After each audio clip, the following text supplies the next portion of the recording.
One of the reasons to love being a marketer is we can get people to believe things that are not true. Which is also really terrible, by the way. But awesome. But also great.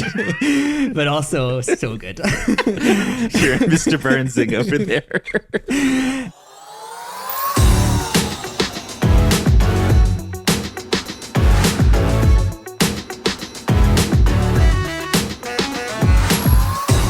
Welcome to another episode of Marketing Against the Grain, the show for marketing-minded people everywhere. I'm your co-host, Kipp Bodner. I'm joined, as always, by my co-host, Kieran Flanagan. We have a hell of a show for you all today. We are talking about something that nobody ever talks about, but it's really important. And it is how marketing gets us to lie to ourselves. Think about that. Let me repeat that back. Marketing makes us lie to ourselves, and that is sometimes a good thing, sometimes a bad thing. We're going to debate it and talk all about it on today's show. It's going to be awesome. And I know you've got some examples that you want to use to frame this. So maybe we'll start with one of those and then kind of go into the topic from that. Right. Okay, give us an example. The Liver King. The Liver King? You know the Liver King? YouTube sensation, the Liver King. For the people who don't know, who are watching this on YouTube but never stumbled across the Liver King, give us the background. Do you want to know how much the Liver King makes allegedly a year? $100 million. $100 million. $100 freaking million. Are you serious? What a legend. And you're not doing a YouTube show? Come on. Right. The leverage in YouTube is just huge, people. Now, if you want to talk about why great marketing causes us to lie to ourselves, go look at a picture of the Liver King who's in his 40s. He's this huge, muscular, jacked dude, right? The dude has muscles growing out of his muscles. On his muscles? Yeah. So his whole thing is he's discovered this ancestral lifestyle. And first of all, an incredible pitch, right? So he has totally carved out a niche, ancestral lifestyle. Hey, what? I can get this jacked by just eating this kind of food and living this kind of lifestyle? Not even that. It gets better because you don't need to eat that stuff because he's condensed it all into these kind of protein shakes.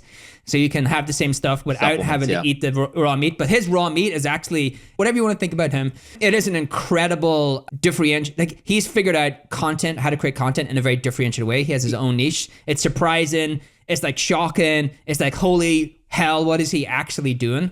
And the pitch is really good. I can really get jacked by following this dude and having his protein shakes. And there's a lot of guys out there who want to get jacked so they can show off to other jacked guys and show each other how jacked they are. Women don't care about guys being jacked literally at all. Couldn't care less. And so, but what happened, right? Shock, horror. Because if you look at a photo of him, it's not shock, horror. Apparently he's taking steroids, right? Of course he's taking steroids. Did you see a picture of this dude? I've never seen anybody ever look like that who didn't take steroids. He's got steroids coming out of his eyeballs. They're trying to escape from his eyes. These steroids are just trying to escape from his eyeballs. But again, pitch, incredible pitch, right? I can look like this with following this guy and taking his protein segments. So I think it's even more than just a pitch, Kieran. He was an amazing storyteller. He's an amazing storyteller. And he's got this shocking kind of highly differentiated story. So it's not just a good story. It's very different, very novel. Yeah. And so he's a storyteller who was in search of a way to monetize, right? He was in search of a way to make money. And he stumbled on this supplement thing, and the supplement thing just wasn't true. Right? It's just fundamentally, he was using steroids, not this thing. Do the supplement things maybe have some benefits? Maybe, I don't know. I haven't done the full deep dive research there, but it's not going to make you look like him. He was a great storyteller in search of a way to make money from his stories. And that is one of the things where marketing makes us lie to ourselves is we fall in love with great stories and we fall in love with people who can tell us we can be a better version of ourselves and it won't be that hard. I will let you in on a secret out there. If you want to be a better version of yourself, it's going to be hard. Anybody promising you otherwise is full of shit. And it takes a long time. It takes a long time, and it's going to be really hard. And if you ever look for a shortcut, it is going to be terrible for you, or it's not going to work at all. That is really the only thing you need to know about life. I have consumed more content on this on the internet than most humans, and anything that's a shortcut in helping you feel happy, accomplishing anything, do anything is bad for you. Like, just full stop. Whether it be alcohol, whether that be true, actually. supplements, whatever. Yeah. It is bad for you. You get better by putting good stress on your body, working and grinding out over a period of time. That is how you get to be better. And we lie to ourselves sometimes in thinking that we don't have to do all that work. This is so true. It's a grind. And then the other thing I would just say about the Liver King is, if you, by now, I think our Christopher Lochhead episode will be out. And so you should definitely listen to that episode. What the Liver King really did was create a category of one.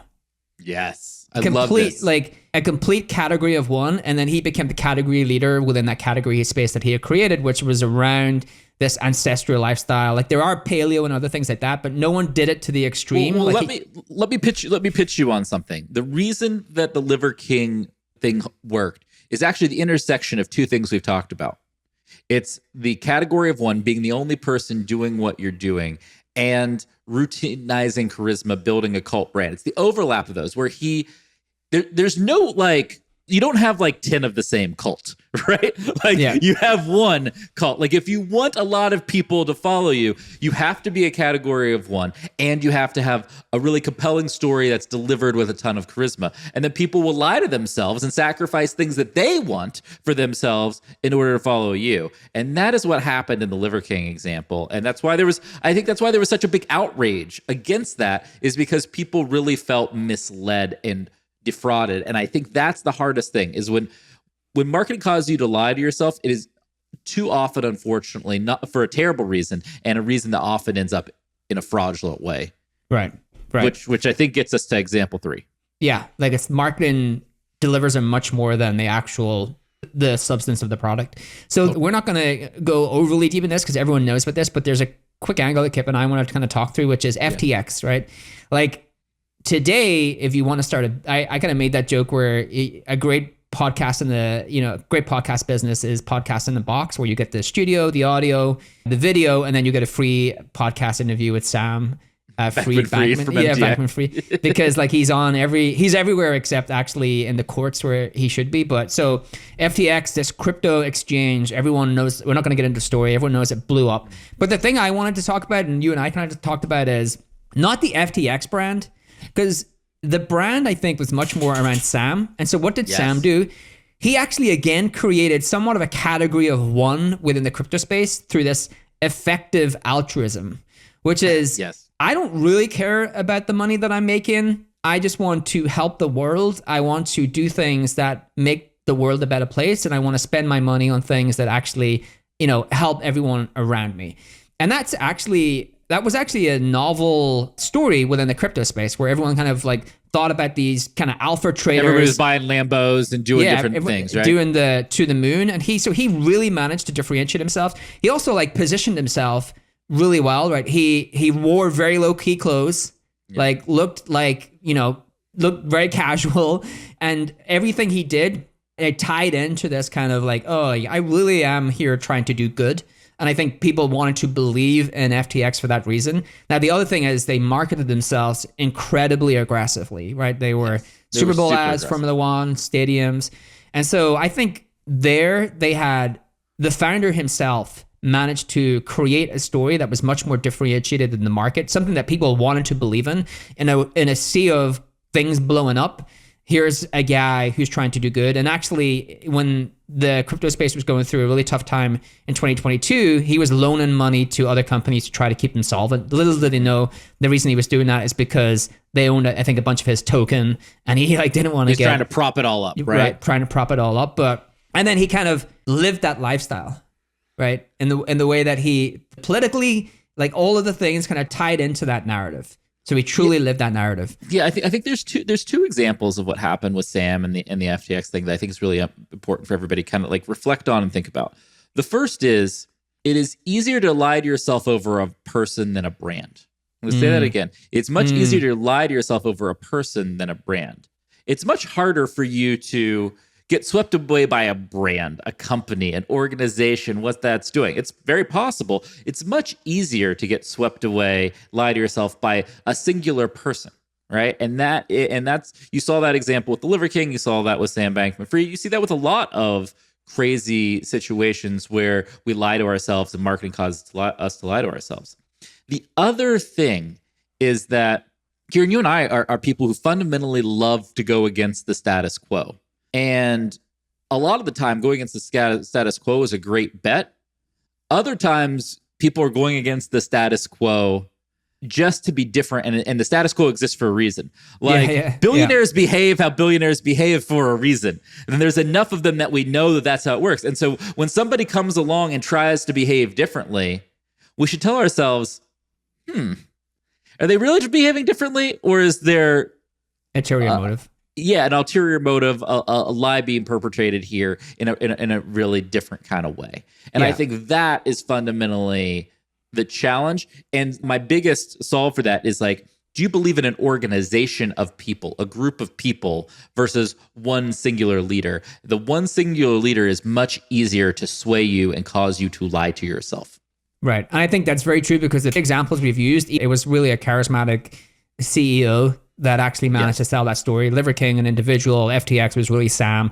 And even Sam got caught doing what he thought was a conversation, but was an interview with someone I think he knew at Vox or Verge or some of those. Yeah, the Vox thing. It was so crazy. And then he actually, specifically said, I do this thing because I wanted to paint the narrative of me being this effect. This is the way that I actually have to sell the company. This is the way that people want me to actually I don't actually believe this. I just need a virtue signal so people will believe me. Right. And again, we want to believe in these stories, even though the warning signs were there all the time for FTX, right? It was always public knowledge that he owned Meta Research, which was always a strange thing to own a trade-in exchange, but plus a trading company. They had no CFO, right? Which is they have no board, no CFO. No CFO. It's bananas, right? So let's use this as an example, Kieran, as we kind of close out the show. If we want to make sure we are not lying to ourselves about something, how do we do that? And one of the things I'd posit to you is say, it's about self-awareness and am I getting swept up in this thing? And if I am, can I take a minute to remove myself from that thing and say, what do I know to be true? Just objectively true. And does it foot with what is happening? And in the FTX example, you would have said, wow, no, that doesn't kind of foot. There's got to be some weird stuff going on because there's no oversight. There's no way that this much capital should be this loosely handled, right? In the Liver King example, you'd say, I know that I've never seen anybody like this that's never used steroids. Does that mean this person is a one of one? And you would say, actually, that wouldn't be true because a lot of people using these supplements would be looking like this too, and they're not. So why am I believing this thing? I think it is going back and asking yourself a couple questions. And sometimes you'll ask yourself this question and you'll be like, oh no, it's actually true. And I should absolutely believe in this thing.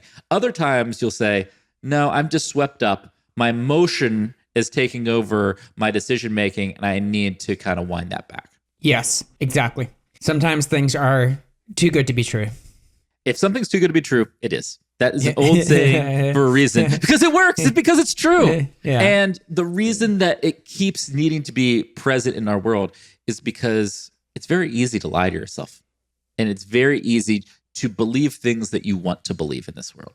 And I think we've walked everybody through. And my lesson for marketers out there is understand some of the underlying principles here so that you can have people believe in what you're doing, right? That's really important. But you want to do that for a product, for a business that is on really sound footing, that has product market fit, and that really drives a ton of value for your customers. And the other thing is, if a company is putting their customers for up front and center, then you know that the liability of fraud is way lower, right? Because you're seeing that from other people. If companies are putting up celebrities instead of customers, that's a signal that things might be bad. Not that celebrities aren't bad, but if all you're seeing is celebrities versus this person is a celebrity spokesperson, but man, I can go and read 1,000 case studies on their website or whatever, that is a whole different beast, right? And that's right. What I would say as we kind of close out today. Agreed.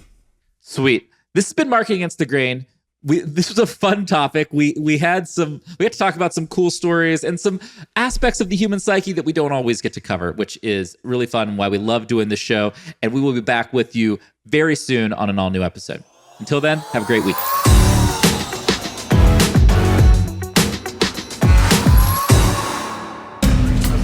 This data is wrong every freaking time.